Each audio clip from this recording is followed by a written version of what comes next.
Hey y'all, welcome back to my channel. It is me, Kay, and I'm here today to review The Chi Season 7, Episodes 7 and 8.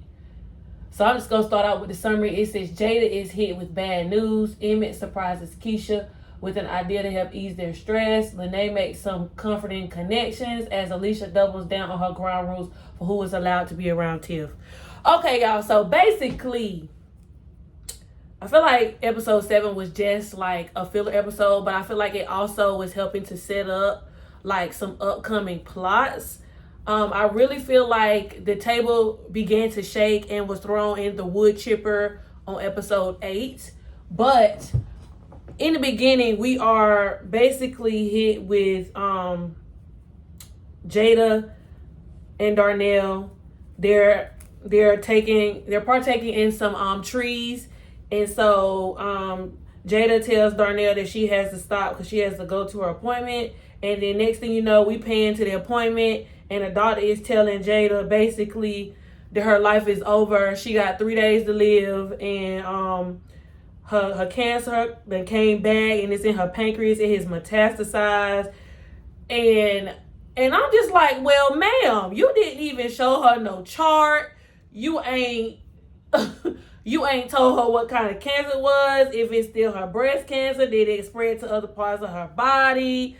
I mean, what stage is it in? You basically just gave her a terminal sentence, and you told her to get her affairs in order. Like, way to scare your patient, lady. Way to scare your patient. Like, Jada just didn't even know what to say because she was just like, this is not, the news that I was expecting to hear. And I agree with Jada. Like, you ain't even telling nothing. And then I'm just like, oh, the Chi writers, why are y'all doing this to us? Jada and Darnell just got on good terms, and they just got married. They've been waiting their whole life to be together. And now y'all saying Jada is finna transition and go to the upper room, and she need to get her affairs in order? Lord have mercy. And then that scene with her telling Darnell, equally as heartbreaking. He talking about they could fight it, and she said she was tired. I'm just like, well, Darnell, if she said she tired, it ain't nothing you can do, Darnell, but pray for her and pray that her transition be easy, because Lord God knows. Because if she said she don't want to fight, I'm just like, Lord, I thought that Jada had overcome the battle with cancer, but here the Chi writers go. I just don't want to see her character exit the show. I love the lady who plays Emmett's mom. I feel like her and Emmett have such a really good dynamic. And they've been playing mother and son for dang near 10 years. They just up and get rid of Jada. Oh, I'm so hurt. Emmett and Keisha basically, with the new baby on the way, Keisha is basically just, she's wore out. Like, and Emmett is wanting attention. So Keisha is trying to figure out how can she balance being a mother, being a devoted partner, and trying to maintain the house, but also make Emmett happy. So I ain't gonna say they got into an argument, but it definitely was not, it was a come to Jesus type conversation. That's definitely what the tone gave. And so I'm just like, Emmett, the girl is about to bust over with the baby. I mean, at this point, the baby about to fall out. And you talking about you want to spend more time. Sometimes I just feel like men are just not mindful of all the changes that a woman has to go through when she is carrying a child, as well as if she already has children and then she got to try to take care of the house. That's a lot on the pregnant lady when she can hardly breathe, going to the bathroom every 5 minutes, eating every 5 minutes, and tired and want to rest and just chill, especially after she done worked all day or took care of some children all day or ran errands all day. But anyway, Emmett basically decides to tell Keisha, like, we just gonna simmer down and we gonna try to figure it out, and I'm gonna do the best to support you or whatever like that. At this point, Jamal is still in the hospital. I think he was comatose actually. And so Lene and Dom are at the hospital, and basically, Bakari shows up to the hospital to give Lene flowers to show his respect for what happened to Jamal. Now, Bakari, this is all your fault. Jamal would not be in the hospital if you hadn't told Alicia that Reg was causing mayhem. Like, that if you didn't tell her Reg was causing mayhem, then Jamal wouldn't have been laying out there on the pavement, is basically what I'm trying to say. Bakari. Like, why would you do that? And then it was just a little bit of a Benet crumb, because we 8 episodes in. We have not seen or had, as an audience, we have not seen or had any closure from Lene and Bakari since Bakari left her house that night on Thanksgiving to go help Nuck. And she said, you either pick me or you pick the street. And he picked the street. And then I was definitely telling Bakari, oh, you remember when you chose the streets over me? Clock it. My sister stood on business. She was not playing with Bakari. And he talked about something. You need me to come stay with you? No, I need you to leave. That's what I need you to do. Thanks for the flowers, but I need for you to leave, because why are you here? We have nothing to talk about. Why are you here? We have nothing to talk about. And so she stood on business and she went back in the room. Bakari talking about something. I still love you. Cut it. Cut it. Cut it. That's not something my good sis wants to hear right now. It's not. You had your moment and you blowed it. Oh, you had your moment and you blowed it. But anyway, so Alicia doubles down. Okay, so Tiff is in, I guess, what you want to call a love triangle between Nuck and Trig. But at this point, I'm just like, Nuck, why are you even here? You helping her put the baby crib together. You and I mean, males, like, for real. She don't belong to neither one of y'all. I don't know why neither one of y'all is being so touchy over Tiff, but figure it out.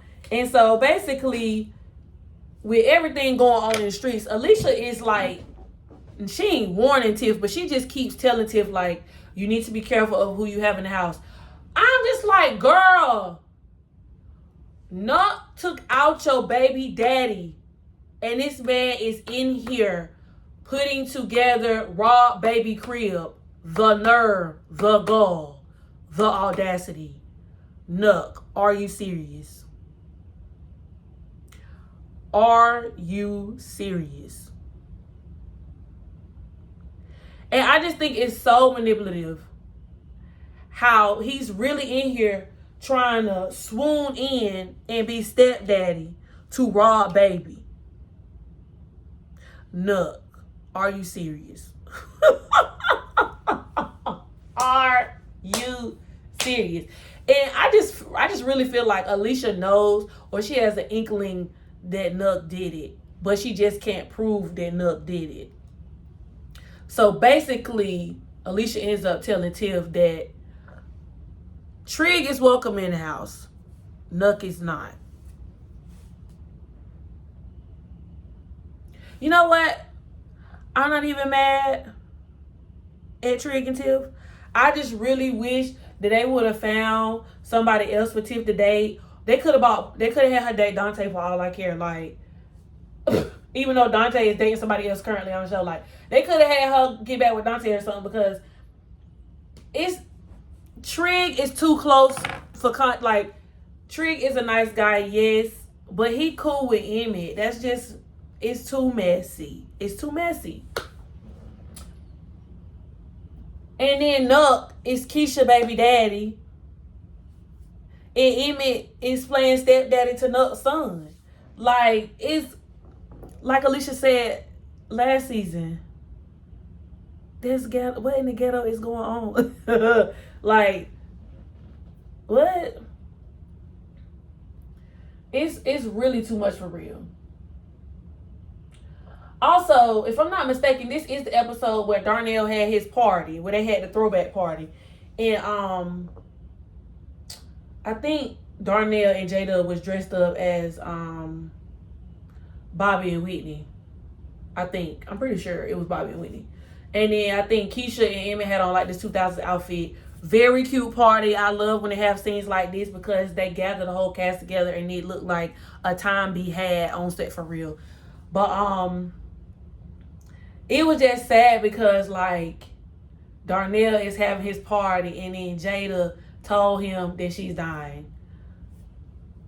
It's too much. It's really too much. Oh, and not to mention, Damien, why are you still gambling? You ain't making that much money at Smokey's No Way. You done already stole money. You done got Keith fired because you done told Emmett that Keith told you to steal. Your mama done put you out and now you staying with Keisha and Emmett at their house because Darnell won't let you stay at his house because you steal. Please get help, Damien. And he know what he doing. And then, of course, he gets entangled with Reg doing sports betting. I'm like, Damien, that's the last person you need to be getting in bed with. How we go from you being Emmett's half-brother who he barely had a relationship with, who was like basically his accountant because you was good with numbers, to a person who robbed something, a person took a charge for you, and now you got a gambling addiction.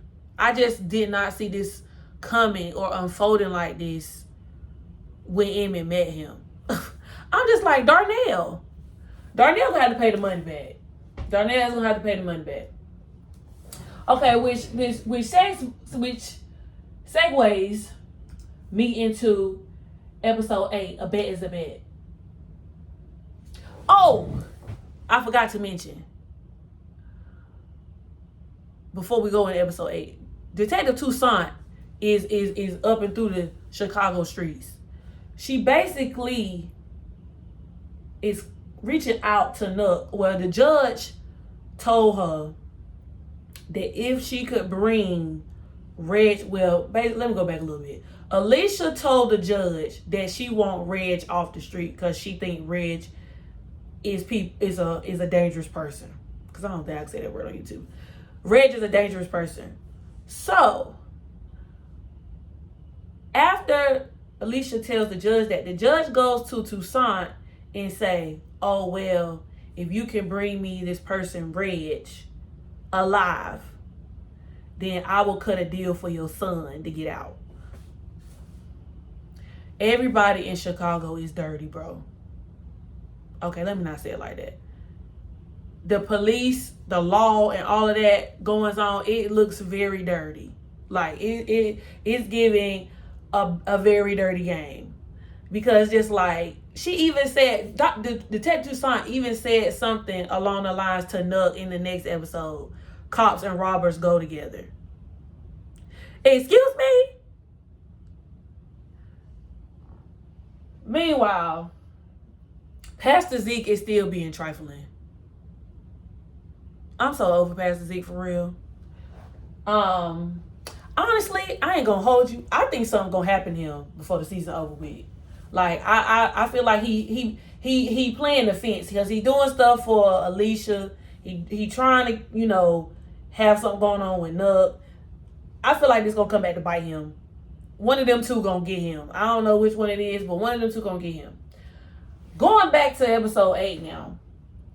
Dr. Toussaint proposes a tempting partnership with Nuck. So basically, Nuck meets her on the outskirts because Nuck said, I can't be seen talking to no police in public. So he done met her in the country part of Illinois somewhere at some bar trying to see what it is exactly she want with him. And he said he ain't no snitch. Rightfully so, Nook. You ain't no snitch. But what's going on with Reg? She know you got your ears to the street, and she know that Reg is in the 63rd Street mob. So, and you the head of the 63rd Street mob. So, what information are you willing to give up, Mr. Nuck? This episode quite literally pissed me off because what do you mean? I'm gonna get everything else. I'm gonna just go ahead and talk about this why it's right here because I've been waiting to talk about this. What do you mean, Reg, that you pull your piece out and hit Emmett?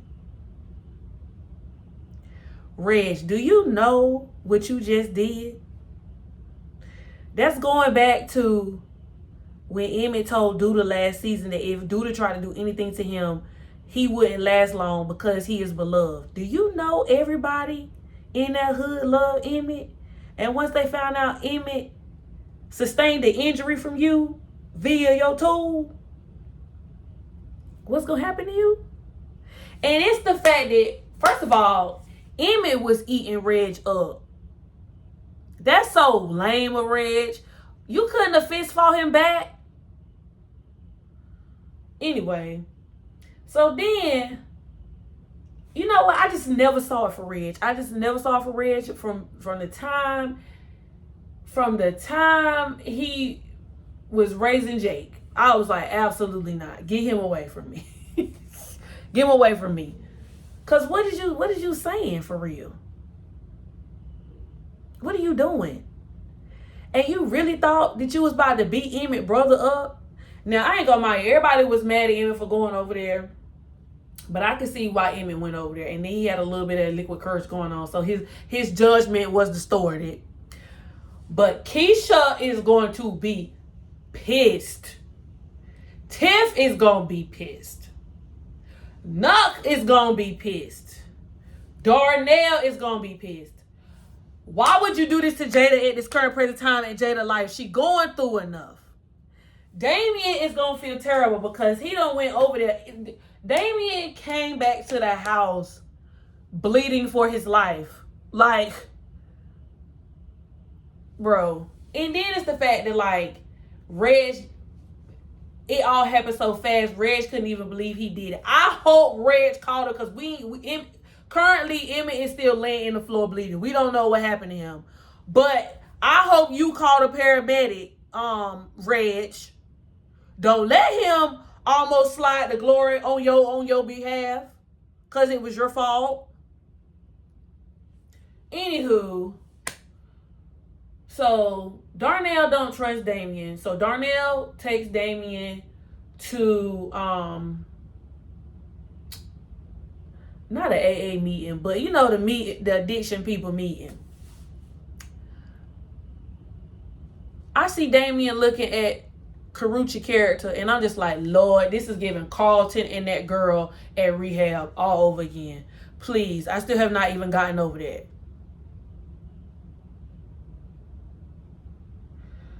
Just for them to go in the bathroom and be trifling. I'm like, you don't even know her, Damien. So while Damien is in his addiction meeting, Darnell is walking through the building and he see a counseling session for grieving partners. I could have sobbed because Shy Writers, why are y'all doing it? Please don't let Jada slide to the upper room. Please. Let it be a misdiagnosis and she pulled through and make it. You can't and then it was Jada saying to Darnell that she won't be around when Emmett baby is born. I was in tears. Not really, but I could have been. Jeez, like, why are y'all doing this to us? We've been through enough. Then it was Damien making that bad bet with Reg and then owed Reg $5,000. He literally, in the words of him, went to beg, borrow, and steal to get that $5,000. Did I say 5 million or 5,000? I meant 5,000. He go back to Reg and he 1,000 short, and Reg beat him up. I'm just like, Damien, I understand that addiction is a sickness, and you know it's putting you in a bad spot. What is it gonna take for you to stop? We had this really cute scene with Trig and Tiff. Trig was going to the BJ Chicago Kid concert, and Tiff was just like, why you ain't take me, or why, whatever. They end up going, and they kissed. And I was like, here we go. Trig is willing to be stepdaddy at this point. He been looking for love. He want a family, and he finna find his family in Tiff.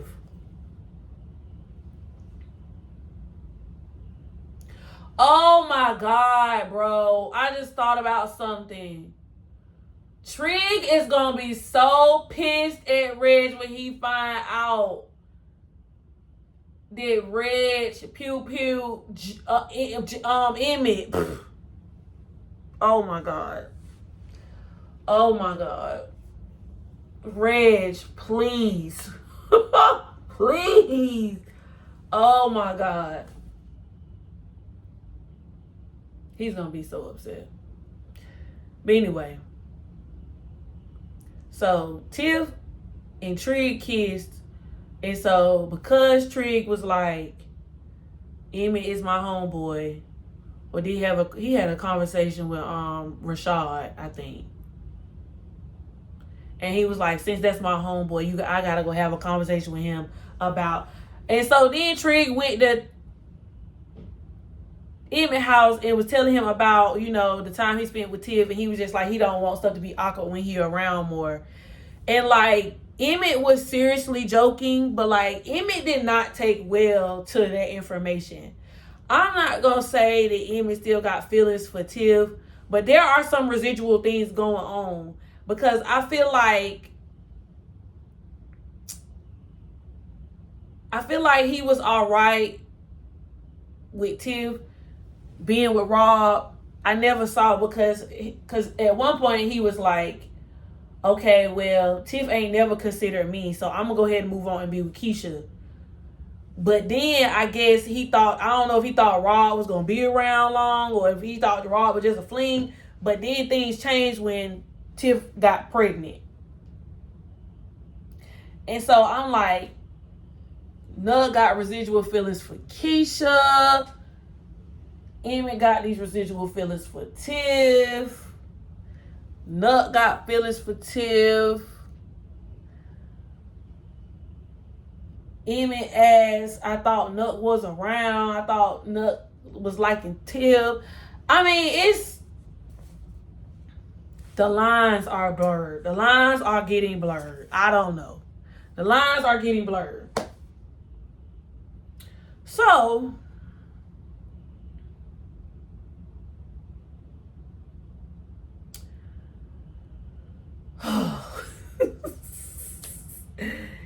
Emmett kind of gives Trig his blessing, sort of, kind of, to lollygag around with Tiff, I guess. I don't know.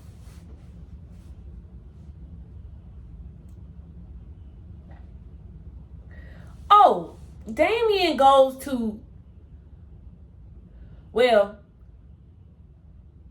Damien put 2 and 2 together when he saw Darnell come out of the grieving partners class. And so basically,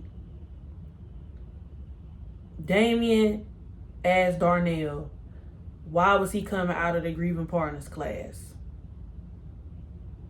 Darnell then tells Damien that Jada is dying. I was kind of, even though I didn't appreciate Darnell telling Damien that, I'm kind of glad that he did tell somebody, because you could tell Darnell was carrying a lot. And the man who played Darnell's character ate that up. He slid. Like, He boo-hooed, cried. And I think he needed to get that out because it's been hurting him. And he feels helpless because he feels like he can't do nothing for her. He just gotta basically just watch her just go. And then it's the fact that after Darnell told Damien this information, Damien went to Jada to ask her for some money. That's after he left Bakari's apartment, after Bakari gave him $1,000. And basically Bakari told, I hope this news don't break the Emmett before Darnell or Jada can tell Emmett. Because Darnell told Jada to wait a couple of weeks to tell Emmett because Emmett and Keisha got too much going on. Lord have mercy. I'm thinking this is what's going to spin Emmett into proposing to Keisha, because in the beginning of the season there was a ring, and I think we saw Jada having a conversation with Emmett, but at the time we didn't know Jada was dying. So now this is like a triple, like, what's the word? I don't know, because Jada's dying. She telling him you never know what can happen in life. He almost died because Reg pew-pewed him. And in the event something happened, you want them to be able to, like, have some kind of sustainability, because she can't get nothing if you go and y'all ain't married. So it's just a lot. I wonder how Tiff gonna feel once Emmett proposed, though. I know that didn't happen in this episode, but I'm just thinking ahead. Like, I want to know how Tiff is gonna feel. Are we gonna see the residual feelings for Emmett from Tiff? Because Tiff was Emmett's, even though Tiff was a baby mama, Tiff was Emmett's only wife. And he's had girlfriends, he's messed with other women, but she still felt like she had one up because she was married to Emmett. I wonder how she's going to feel now that Emmett going to try to marry Keisha. But either way, it's just like, bro. I'm like, Deshae, y'all ain't pulling no punches. Jamal done got hit. Emmett done got hit. Jada is dying. Please let Keisha and Tiff be able to keep their babies. Please don't let nothing happen to them. Because Lord God, we can't have a whole season full of bad things happening to people. Because that's gonna make it heavy. We want to enjoyfully watch sometimes. But yeah. Damien taking that $1,000 from Jada just wasn't even right. And then Jada telling him don't say nothing. And then I think he told Jada that he knew about whatever. And she said don't tell Emmett or something like that. But yeah, y'all, it's a lot. But episode 8 was good. I really feel like now the storylines are about to ramp up now because of what happened to Emmett. Hopefully we get to watch this season straight through and it ain't gonna be no breaks in between, because I don't want to wait to find out what happens. I want to find out now. But yeah, y'all, that's my review for episode 7 and 8. Like, comment, and subscribe, and I'll be back to review episode 9. Deuces.